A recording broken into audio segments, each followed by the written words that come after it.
नमस्कार दोस्तों, स्वागत है आप सभी का आपके अपने यूट्यूब चैनल में।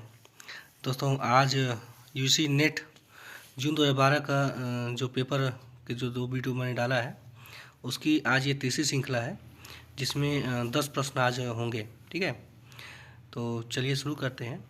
और अभी 2 वीडियो जो नहीं देखे हैं आप लोग, उससे आप लोग जाके जो है कि देख लीजिए, प्लेलिस्ट है। चलिए शुरू करते हैं।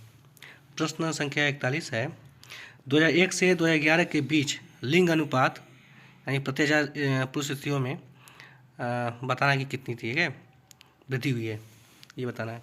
तो ऑप्शन ए आपका 5 से 10% की वृद्धि हुई, ऑप्शन बी 5 से 10% कमी आई, ऑप्शन सी स्थिर रहा, और ऑप्शन डी 5 से कम की वृद्धि हुई। ठीक है, तो इसका जो सही उत्तर होगा दोस्तों वो होगा आपका ऑप्शन ए, यानी 5 से 10% की वृद्धि हुई है। ठीक है, 2001 से 2011 के बीच में जो लिंगानुपात है उसमें वृद्धि हुई है।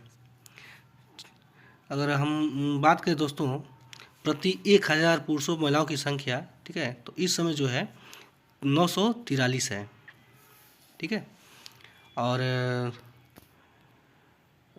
सर्वाधिक की बात करें अगर हम लोग राज्यों में, तो सबसे ज़्यादा जो लिंगानुपात पाया जाता है वो केरल राज्य का पाया जाता है, और वो है आपका 1084। दूसरे नंबर पर तमिलनाडु, जिसकी है लिंगानुपात 996। तीसरा है आंध्र प्रदेश 993। चौथा आपका छत्तीसगढ़ 991, और पाँचवा आपका मेघालय 989। ठीक है, सूची 1 तथा सूची 2 को सम्मिलित कीजिए तथा निम्नलिखित कूटों से सही उत्तर चुनिए। सूची 1 में खनिज हैं और सूची 2 में इसके खनन क्षेत्र हैं। चलिए शुरू करते हैं। ये है तांबा। तो तांबा जो है का जो खनन क्षेत्र है वो आपका खेतड़ी में जो है कि तांबा ज़्यादा मात्रा में पाई जाती है।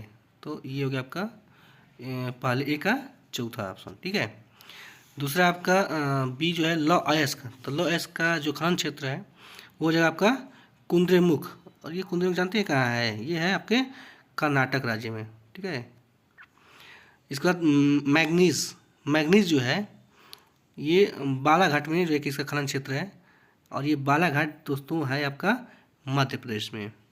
और डी ऑप्शन है आपका अब्रक जो है कोडरमा, जो कि झारखंड में पाया जाता है। ये खनन क्षेत्र झारखंड में पाया जाता है। ठीक है, कोडरमा, तो अब्रक जो है पाया जाता है कोडरमा में। तो इस तरह से अगर हम लोग देखें तो सही आंसर जो है, सही उत्तर हो जाएगा आप लोग का डी। ठीक है, 4, 1, 2, 3। प्रश्न संख्या 43, भारत में मैंग्रोव निम्नलिखित में से किसका सर्वाधिक महत्वपूर्ण वृक्ष है? ऑप्शन ए उष्णकटिबंधीय अर्धपतझड़ी वन का, ऑप्शन बी ज्वारीय वन का, ऑप्शन सी उष्णकटिबंधीय शुष्क पतझड़ी वन का, और ऑप्शन डी है आपका उपोष्ण आर्द्र वन का। तो जो सही उत्तर होगा आपका वो होगा आपका ऑप्शन बी ज्वारीय वन का।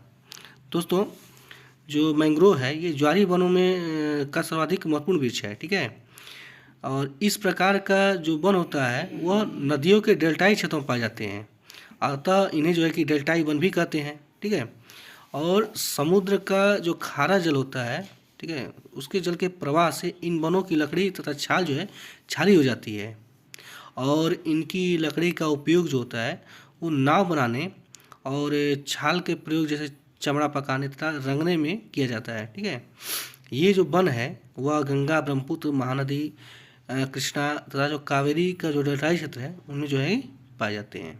ठीक, अगला प्रश्न आपका 44,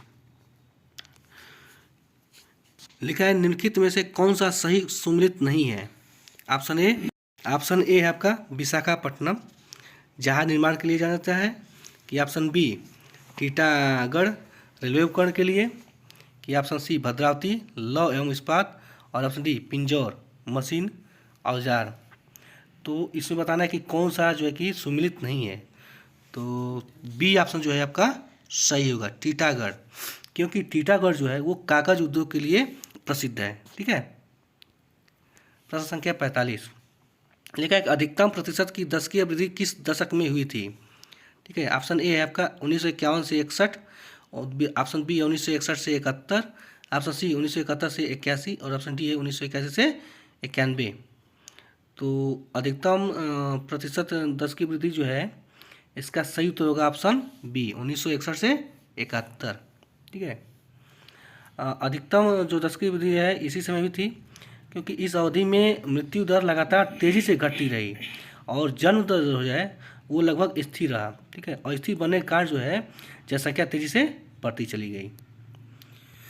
और बात करें कितनी हुई थी, तो उस समय 1961 से 71 में 24.8% की जो है दस की वृद्धि हुई थी। ठीक है।